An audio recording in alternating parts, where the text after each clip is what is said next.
இப்போ ரீசெண்டாக நிறையா காமெடியெலாம் நடக்குதுல்ல. ஸ்டாலின் சாரும் இந்த மற்றும் பலரும் ஒன்றா சேர்ந்துக்கிட்டு இந்த கருத்து கணிப்புன்ற பேரில் நிறைய அந்த கடுப்பில் விட்ட கணிப்பெல்லாம் விட்டுக்கிட்டு இருக்காங்க.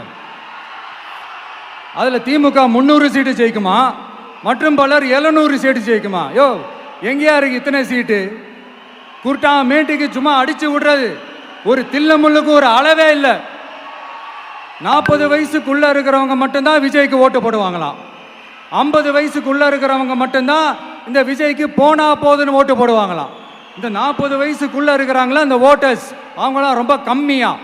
ஆனால் இந்த 50லேருந்து 80 வயசு வரைக்கும் இருக்கிறாங்களே அந்த ஓட்டர்ஸ் ரொம்ப ஜாஸ்தியா. ஆனால் அவங்க யாரும் விஜய்க்கு ஓட்டு போட மாட்டாங்களாம்.